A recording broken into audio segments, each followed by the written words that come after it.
Hello everyone and welcome to this week's video. We are finally in fall, which means it's time to create another TBR to get us into the cozy season spirit. Of course, starting with the romance section. The first book that we have is Love in the Time of Serial Killers by Alicia Thompson. This one follows true crime enthusiast Phoebe Walsh. She's being forced to spend the summer cleaning out her childhood home, and this is where she meets Sam Dennings. Because she listens to true crime so much and she just has a tendency of only seeing the worst in people, she has a hard time believing that Sam is anything other than suspicious. Like I said, this one takes place in the summer, but tell me that this cover doesn't just scream fall. Maybe it's the Monster Next Door book? I think it's the Reds, I don't know. Going along with the whole true crime enthusiast female main character, we have My Killer Vacation by Tessa Bailey. In this one, second grade teacher Taylor is so excited to be able to spend the summer relaxing and enjoying her vacation in Cape Cod with her brother. But when they show up at the rental house, there is a corpse there, which probably kills the mood, but a bounty hunter named Miles is put on the case to try and figure out who is committing these crimes. And when the killer makes Taylor his next target, the two are forced to stay together until the case is solved. Again, it takes place in the summer, but I feel like murder mysteries just scream fall. You know what else screams spooky season? Ghosts, which is why I had to put The Dead Romantics by Ashley Poston on my TBR. This one follows Florence Day. She is a ghostwriter for one of the top romance writers, but she just got her heart broken and she no longer believes in love. And her grump of an editor refuses to give her any sort of extension. On top of all of this, Florence is forced to go back to her hometown after 10 years of staying away to attend her father's funeral. And while she's there, the ghost of her new editor appears to her, and he has absolutely no idea why he died or why he came to her specifically. I'm very intrigued by this. I have no idea how it's gonna work because it's a ghost romance and he's a ghost. Let's be real, I have read weirder things. I'm very excited to get to this one and I've heard a lot of really good things. Hi, I'm currently editing this and I realized that I forgot to talk about two of the books that I am most excited to read about during fall, and I was gonna let it go, but I can't. So I had to come back on here and talk about the fact that The Sinner's Duet by Sophie Lark is also on my fall TBR. It's about rival serial killers who both have their sights set on the same woman. One of which wants her, to do things that serial killers do, and the other one because he is fascinated by her and wants to get close to her. And it sounds absurd, but I just finished binging all of Sophie Lark's Brutal Birthright books and I am absolutely obsessed. So I trust her. I feel like it's gonna be the perfect amount of spooky and they're probably gonna be the next books I read. The next book on our list is actually one that is loved by a lot of people. So hopefully during fall, I'll finally be able to get to Love in Other Words by Christina Lauren. It follows Macy and she has kind of gotten comfortable just going through the motions of her life. She goes to work, she plans her wedding, until she runs into Elliot, who was her childhood best friend and the first and only love of her life. So this one is a dual timeline story. I've heard that this one gives major cozy vibes, which is exactly what I want for this season. The next book on my TBR is Lost in the Spanish Quarter by Hetty Goodrich. In this book is the story of two students who are trying to find love and a place of belonging in the Spanish Quarter. This one is a dual timeline as well. So in the past, it shows Hetty when she is an exchange student visiting Naples from America. And this is when she first meets Pietro and they kind of fall into this whirlwind romance. And then in the future, Hetty receives an email from Pietro after not having heard from him for years. And it kind of just brings her back to that time that she spent in this town that she so badly wanted to call home. It was in the fiction section on Book Outlet, and it also says that it's a fiction book on Goodreads, but it's a little confusing because the name of the main character is the name of the author. Hetty's not a very common name, so I may end up accidentally reading a nonfiction book. All I'm hoping for is a happy ending. I don't care if it's real life, as long as there's a happily ever after. The next book on my TBR is the first of many interconnected standalones. So this one is Undercover Bromance by Lisa K. Adams. This is the second book in the Bromance Book Club series. This one does follow a different couple, so you don't have to read the first book, but you do get introduced to the main characters in the first book. This one is about Liv. She has a dream job as a pastry chef in one of Nashville's hottest restaurants, but unfortunately, she has a less than dreamy celebrity chef boss. And when she catches this boss harassing one of the young hostesses, she of course confronts him and ends up getting fired. Because the celebrity chef is so well known, Liv is basically blacklisted from all of the other restaurants in Nashville, but not Braden's. So with the help of Braden and the Bromance Book Club, Liv is able to try and get the revenge that she is seeking. Next up on the list, we have Funny Feelings by Tara DeWitt. In this one, former stand-up star Meyer, I'm assuming Mayor like John, but if I'm saying it wrong, then ignore it. What was I saying? Former stand-up star Mayer and his daughter Hazel have become everything to Harley Jones in the 3 years that he has been managing her. Mayer has not only helped her career as a stand-up comedian take off, but he's also become her closest friend, which is the only reason that Mayer agrees to help Farley when her biggest career opportunity involves pulling him back into the spotlight that he had already escaped. So this one is fake dating, single parent trope, and friends to lovers. All good things. Another series that I have heard about so much on Book Talk, we've got the Dirty Air series by Lauren Asher. These are interconnected standalones as well, so they each follow a different couple, but they do all take place in the same world of F1 racing. I'm gonna be honest, I don't know anything about Formula One. Does it start in fall? Probably not. I'm pretty sure it's a summer sport. These covers make me think of fall, so here we are. The first book, Throttled, is about Noah and Maya, and this is a brothers rival story / enemies to lovers. Collided follows Liam and Sophie, and this one is a friends with benefits romance. The third book, Wrecked, follows Jax and Elena. In this one, Jax has kind of been on a downward spiral, so his team hires Elena to kind of keep him in check. And the fourth and final book, Redeemed, follows Santiago and Chloe, and this one is fake dating. And these are also all dual POV.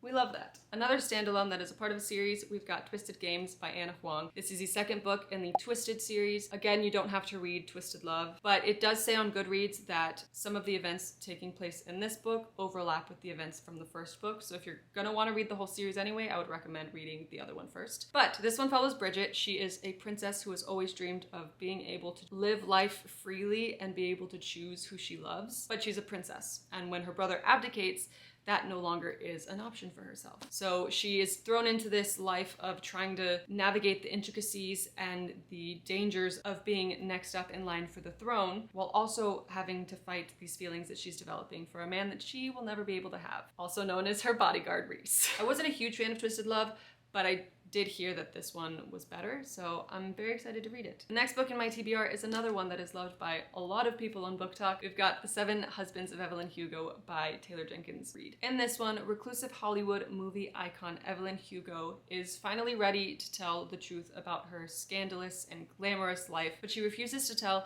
anyone other than Monique Grant, who is this unknown reporter. So this book is Evelyn telling her story to Monique, and it goes over the time when she first moved to LA in the 1950s to when she decided to leave the star life in the 80s, and all of the 7 husbands that took place in between, which, damn. Moving into Colleen Hoover, I couldn't talk about books that I want to read in the fall without including November 9th. So this one follows Fallon and Ben, and on the day before Fallon is supposed to move across the country, that's when they meet. And they end up spending this entire last day together. Even though they continue to live their lives separately after she leaves, they continue to meet up every single year on the same day. I wonder what day that is. This one takes place over a couple years, and throughout this entire time, Ben, who is a novelist, has been using Fallon as inspiration to write his book. Down the line, Fallon starts to question whether or not the Ben that she's gotten to know is real, or if he's been creating these plot twists for the sake of his story. Colleen Hoover wrecks me every time, so we'll see how this goes,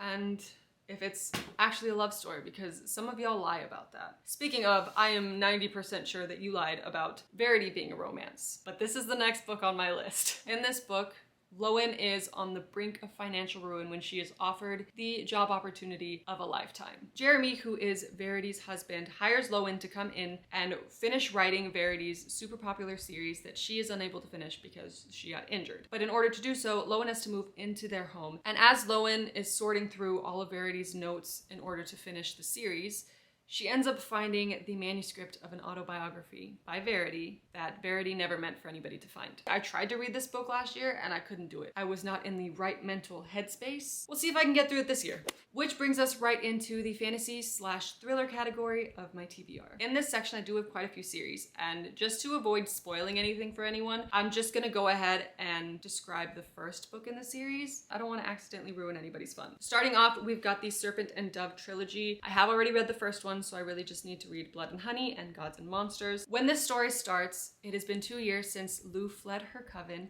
and she's been living in Cesarine. I think that's how you say it. And in this city, witches are feared, hunted, and burned, which is probably not great considering she is a witch. On the other hand, we have Reed Diggory, who is sworn to the church as a chasseur.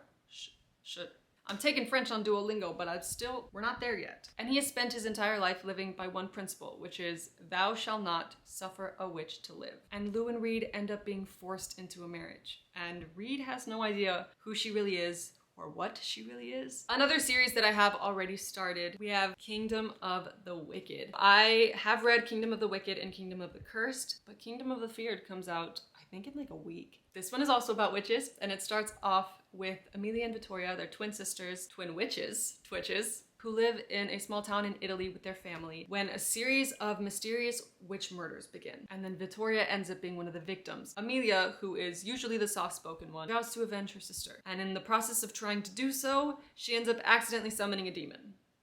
They have to work together in order to break this bond that she accidentally created and trying to solve the case of the murders throughout that. I didn't even mean to do this, but we've got another story about twins. So we've got For the Wolf and For the Throne, which are the two books in the Wilderwood duet by Hannah Witten. The first book specifically focuses on Red, and she is the first second-born in centuries. So she has basically been promised since birth to be sacrificed to the Wilderwood and this monster named the Wolf. But when she actually arrives there, she learns that a lot of the legends that she was raised believing are actually lies. And she realizes that if she doesn't figure out how to control this dark, powerful magic that she has within her, the monsters that the gods have become will take over her entire world. I love a coming into power story, so I'm really excited about this one. Next up, we've got another series, the Inheritance Games trilogy by Jennifer Lynn Barnes. I have not bought the final Gambit, but hopefully if I like the first two, I will do that. In this story, Avery has dreamed of a better future for herself, and the only thing keeping her from that is having to finish school and getting a scholarship so that she can finally escape her town. But all of her plans end up being turned on its head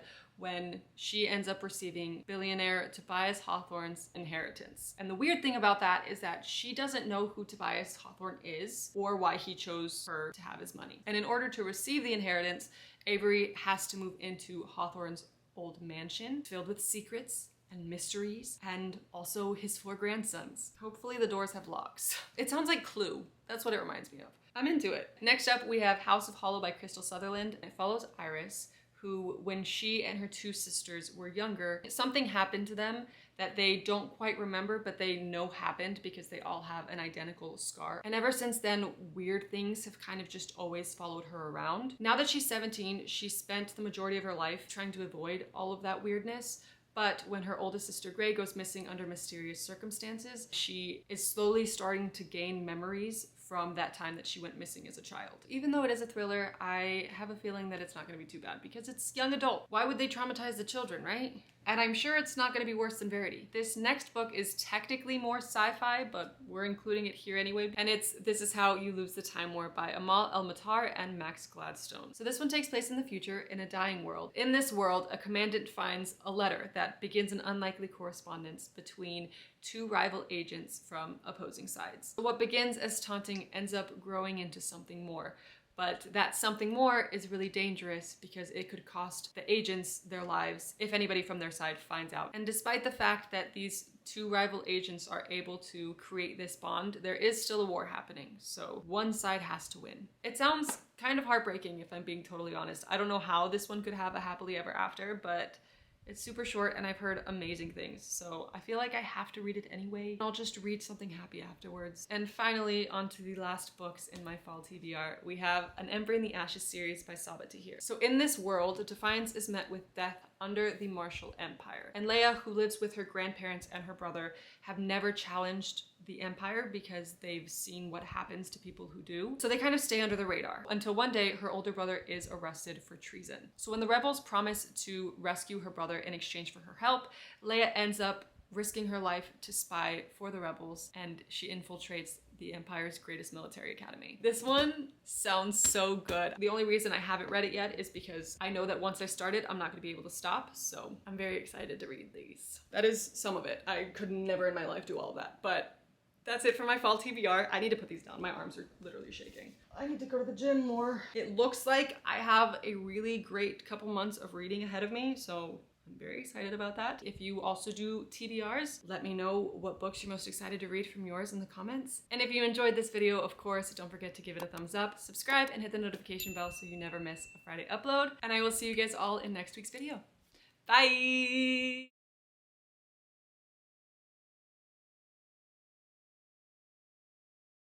I am a mood reader, so we'll see how many of these I actually get to.